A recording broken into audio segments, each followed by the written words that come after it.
हम पार्ट 2 की वीडियो को स्टडी करते हैं। हम पढ़ रहे हैं एम्ब्रोलॉजी ऑफ स्टमक।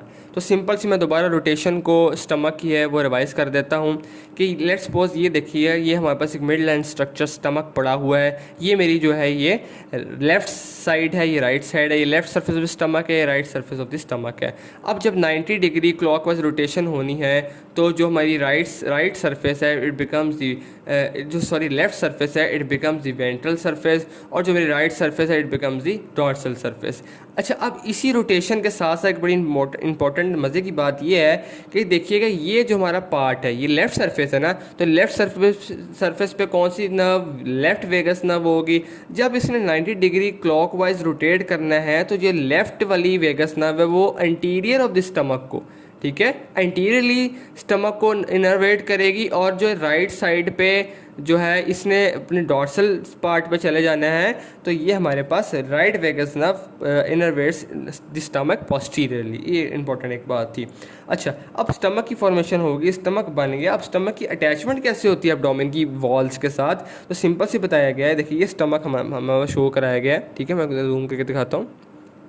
ये स्टमक जो है हमें शो करवाया गया है, तो सिंपल से बताया गया है कि जो स्टमक है वो एंटीरियरली हमारे पास किस तरह अटैच होता है बॉडी वॉल से, और पोस्टीरियरली कैसे होता है। Anteriorly by the ventral mesogastrium and posteriorly through the dorsal mesogastrium, ठीक है। ये एक जो किस तरह अटैचमेंट्स होती हैं स्टमक की with anterior and posterior abdominal wall.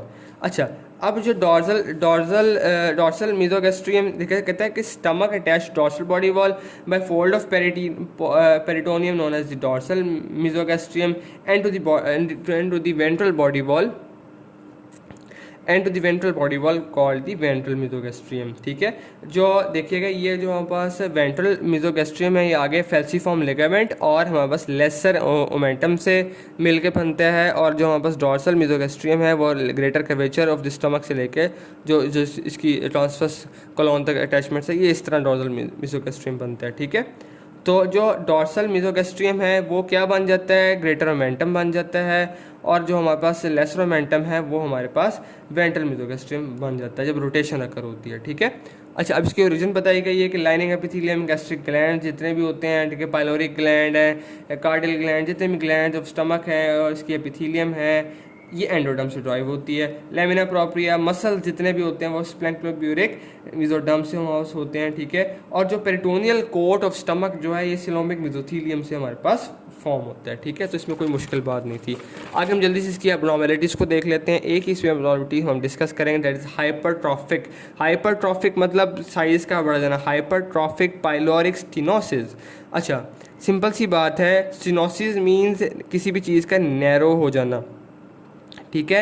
और पाइलोरिक मतलब पाइलोरस वाले पार्ट में, हाइपरट्रॉफिक मतलब किसी चीज़ का बढ़ जाना, ठीक है। इट्स अ ग्रॉस हाइपरट्रॉफी और muscular thickening of the smooth muscles of pylorus या पाइलोरिक कैनाल, ठीक है।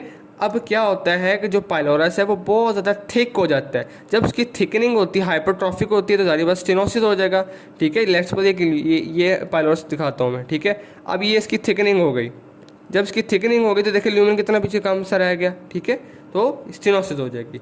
तो इसको हम कहते हैं हाइपरट्रॉफिक पाइलोरिक स्टेनोसिस, जिसके अंदर जो hypertrophy of the smooth muscles that are present at the pylorus जो है वो हमारे पास बढ़ते हैं और स्टेनोसिस कर देते हैं। अब इससे होता क्या है, इससे हमारे पास सीवियर स्टेनोसिस जो है क्या ऑफ द पाइलोरिक कैनाल हो जाती है, obstruction of passage of food है, ठीक है, प्रोजेक्टाइल वॉमिटिंग जब भी हम कुछ खाते हैं, palpation of small not at right coastal margin, ये इसका एक इंडिकेशन पॉइंट भी कह लें।